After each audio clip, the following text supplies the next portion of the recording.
DA itself now, because the party issued a statement earlier saying that it had found no financial wrongdoing was committed by DA leader Mmusi Maimane in relation to accommodation and travel. Now, Maimane caught in controversy recently around his accommodation, around a lease on his house and a car loaned by Steinhoff. He himself referred the matter to the Finance Committee chair for a due diligence investigation, and we have the chair of the Finance Committee himself, Dion George, on the line. Mr. George, thank you for being with us. May I ask you firstly, if you will, to comment on Helen Zille entering the race for the chairpersonship.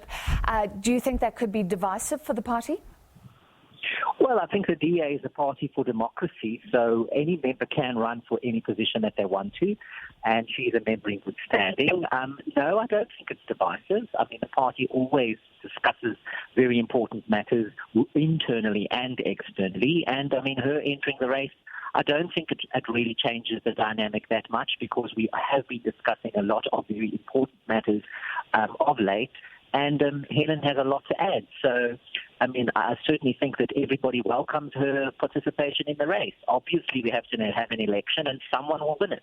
And whoever wins it will do a good job for the DA. So, yeah, very exciting times, that's for sure. All right. Now, you've been looking at the claims against DA leader Mmusi Maimane.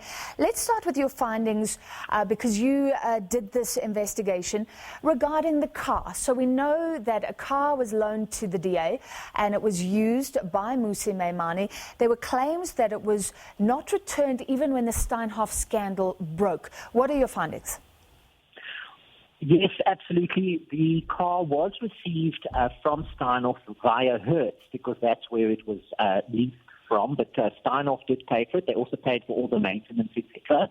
It was to the DA, and it was made available for Mr. Maimane to use. And he did use it. When the scandal broke, we did decide that we were going to return the car. It was delayed. The return was delayed for several reasons. Well, Mr. Maimane was in the United States of America, and also we had a Congress as well, and he was campaigning. So there was a delay, but it was returned. Why is that an excuse for a delay, that he was overseas and then he was at a Congress, I think, in Gauteng? Couldn't someone have returned the car either way, or was it stuck in his garage? Well, actually, I don't know all of the detail of that, but what I am told is that obviously there was a process. So there was the scandal that started breaking, and then there was some lag time, and then there was a decision made that the car needs to be returned. Now, obviously, that takes time. I can't really say why it took a couple of months, but those are the factors they are, and there's no irregularity about it. I mean, Mr. Maimane certainly didn't try to hide the car away or anything like that. What happened was that there was a delay simply in returning it, and he was abroad for three weeks. We had the Congress, there was campaigning to be done. I think it was most likely a slight miscommunication within the party, but there was no wrongdoing on the part of Mr. Maimane, that we are sure of. All right. Then the house, there was a concern that he doesn't own the house he lives in, and there's no lease agreement in place with the business that does own it. Your findings there? Well, I think if you have a lease agreement with anybody to rent property, it doesn't necessarily have to be in writing.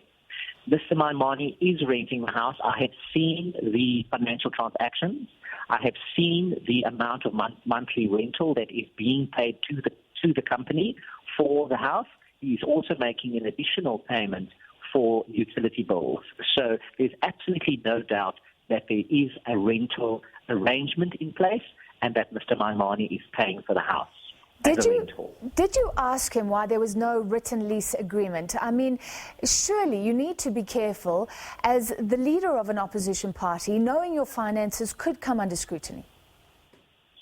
Well, I think, everybody operates their finances in a different way. Mr. Wessels is in fact known to Mr. Maimane. He has indicated that it is a friend of his.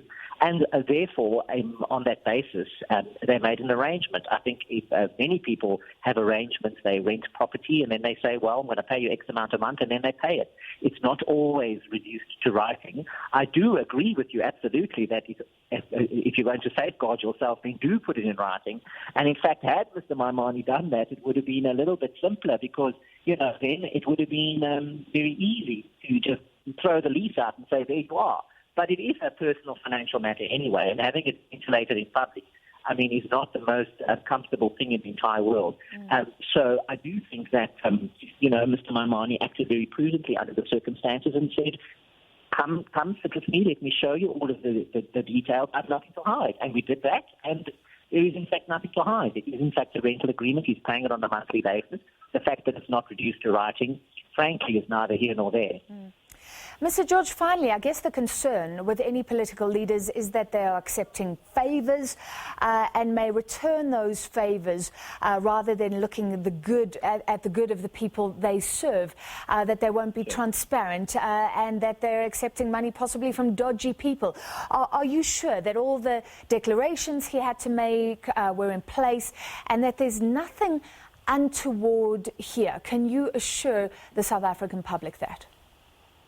Yes, I can assure the South African public. Mr. Maimane has shown me his declarations. I'm not a lawyer by trade. Finance is my speciality. But certainly from the financial perspective, there is absolutely no irregularity. And also from what I've seen, Mr. Maimane has declared what he needed to declare.